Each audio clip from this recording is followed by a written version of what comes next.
Over 2,000 scientists spent the last 100 years searching for Atlantis. Every single one came back with nothing. No ruins, no artifacts, no proof. But here's the part nobody talks about. Plato didn't write a vague legend.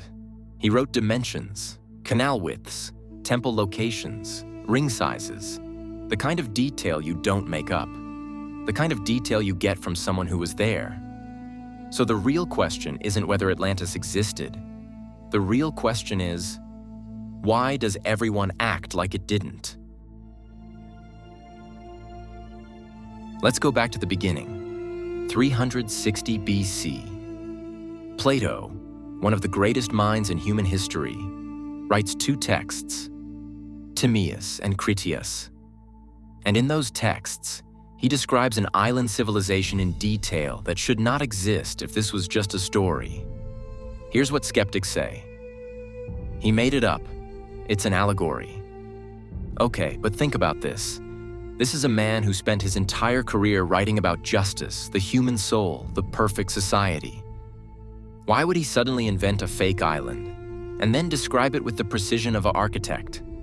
He gives you the size, bigger than Libya and Asia Minor combined. He gives you the location, beyond the Pillars of Hercules, what we call Gibraltar today. He gives you the layout, 3 rings of water, 3 rings of land, a central mountain with a temple on top, a functioning navy, advanced metallurgy, a working canal system. And then he tells you exactly when it disappeared. 9,600 BC. 1 day and 1 night. Gone. And here's where it gets interesting. Plato doesn't claim he came up with this. He says Egyptian priests told this to Solon, one of ancient Greece's most respected statesmen. Solon brought it back to Greece. It passed through generations until it reached Plato. This isn't mythology. This is a sourced historical account passed through 3 cultures over thousands of years. That changes everything. Now here's where it gets interesting. Science. Around 11,700 years ago, Earth experienced an event known as the Younger Dryas, a sudden dramatic shift in global climate. Over the course of a few centuries, sea levels rose by approximately 120 meters. Entire coastal regions went underwater. Permanently. Wait, 11,700 years ago. Plato says 9,600 BC. That's approximately 11,600 years ago. Coincidence? One scientist will say, yes, just chance. But when geology and an ancient text point to the same moment in time with a margin of error of 100 years, that's no longer coincidence. That's a signal. And there's more. Underwater. In the Atlantic Ocean, off the coast of Cuba, in 2001, a Russian-Canadian expedition discovered geometric structures at a depth of 700 meters. Right angles, flat slabs. The Russian and Canadian geologists disagreed.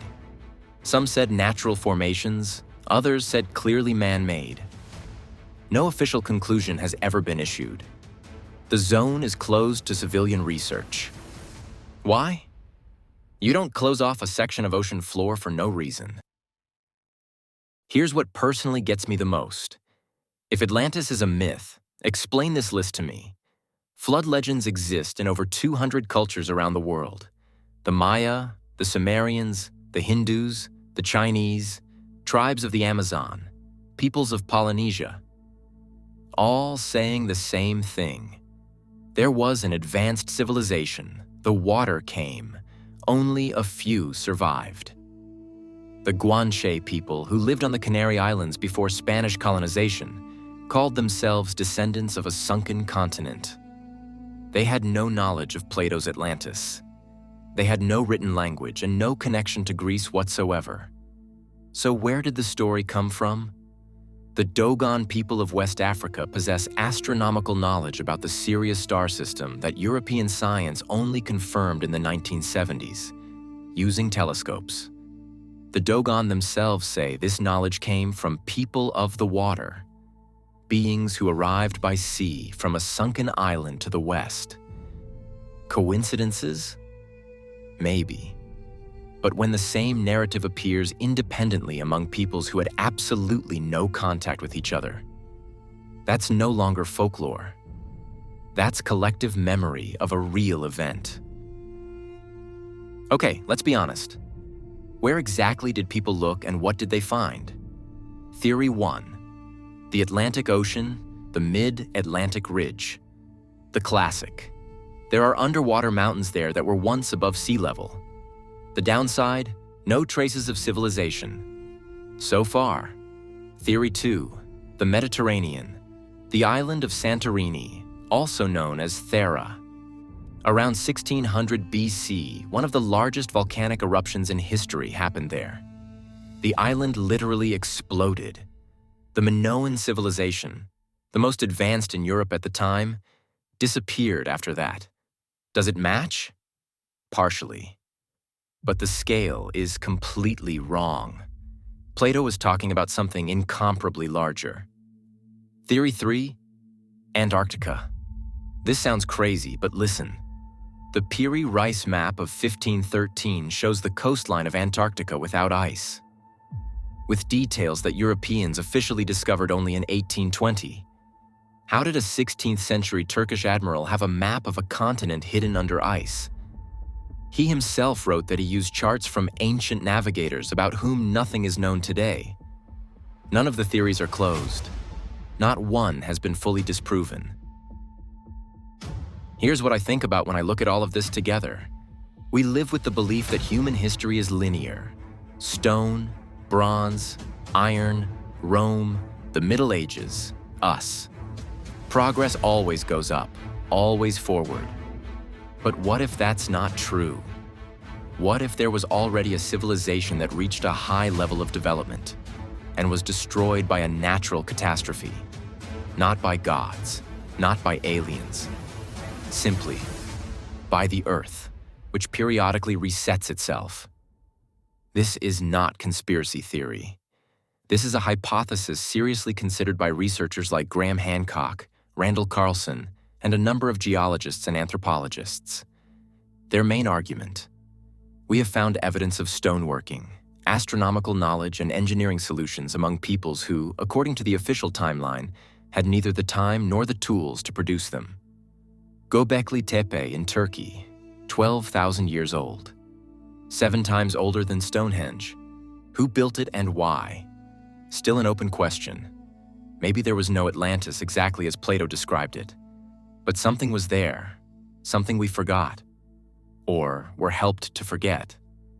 So, what do we have?